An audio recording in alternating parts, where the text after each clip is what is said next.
balcony, back, front, and quiet. You're in this room and you don't know Jesus. I want to tell you that there's no one here by accident tonight. God's got everyone here for a reason. And some of you right now, it feels like that your heart is beating out of your chest, that your stomach's all knotted up. There's people in this room tonight that are lost. There's people in this room tonight that are away from God. There's some of you young people from Gate City High School. You're not walking with God like you once did when you first found Him. The enemy stole your joy. He stole your peace. Some of you parents, the enemy stole them from you.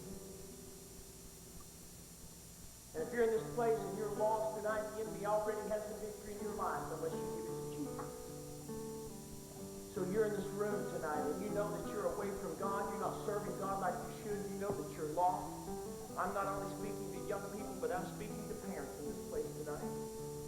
I'm speaking to adults in this place tonight. You may be able to fool everyone else, but you're not going to be able to fool God. And this is a night of destiny for many of you. And I'm going to ask Jeff to stand at this altar while every head is bowed. I'm going to ask Pastor Rock to stand at this altar. And right now I'm going to pose a question to you. You're sitting in this place tonight from the choir to the balcony on the floor.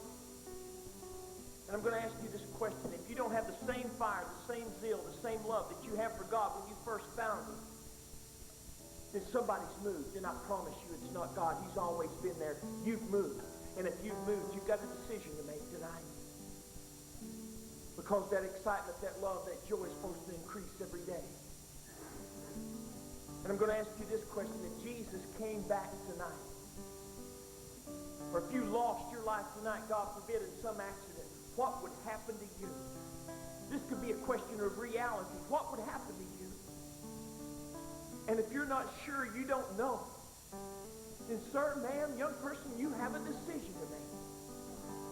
And God is here with His arms outstretched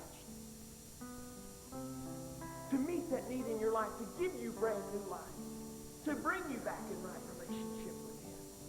I don't care if you're a teacher, you're a coach, you're a politician, you're a lawyer, you're a doctor, you're a student in a school, it doesn't matter. He'll take you just as you are. So right now in this place, with every head bowed, you say, Mike, you're speaking to me. People of Gate City and the surrounding areas, please be honest before God. You're not doing this for me or for Jeff Sheppard. We can't do anything for you. But we're here to point you to the one that can, and His name is Jesus. So if you're in this place and you say, Mike, that's me, I'm not where I should be with God. I know I'm not serving God like I should. I know I'm not being a witness for God like I should. Or I'm here tonight and I'm lost. Or I'm here tonight and our marriage or our family's in turmoil. We're away from God, and tonight we need to come back to God as a family or as a husband and a wife. You say, Mike, that's me. You're speaking to me. Right now, with every head bowed in this place, if that's you, something that I've spoken at this altar, many of you, I feel within my spirit, is that God is dealing with many of you in this place. God has appointed and ordained this night. Don't let the enemy cheat you out of another day of life. Don't let him win another victory in your life. Tonight, put him under your feet where he belongs. And tonight, give it to God. You say, Mike, that's me tonight. As Jeff was speaking, he's speaking to me. I know that God is tugging at me tonight. I know I'm not where I should be, or I'm not living for God, or our marriage, our family's in turmoil. And tonight, we need God to do something.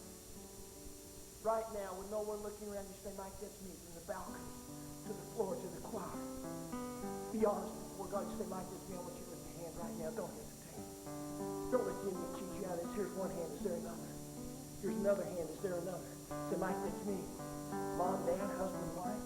In the choir, here and here. There's more hands going up. Say, Mike, that's me. Tonight, I know God has me here to make a decision.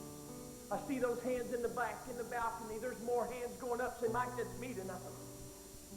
I know God has me here. I know God's wanting to do something in my life. And tonight I want to turn it over to Him. Is there someone else? Someone else. Here's another hand. Is there another one? There's hands going up one and two at a time. The Holy Spirit's speaking to people in this place. From the balcony to the choir to the floor. You say, Mike, that's me. Some of you are going to have to lay some pride down because you know you're not walking with God like you should. Some of you in this place tonight, if you walked out of here, you know you would miss out on God if you came back tonight. Don't let the enemy cheat you out of that. I'm going to ask one last time. You say, Mike, that's me. I see that hand in the back. Thank you, sir. Is there another? Is there another in this place? There's hands going up in the balcony again. And over here. Say, Mike, that's me. With every head bowed, I want you to just quietly take the hand of the person next to you. No one looking up.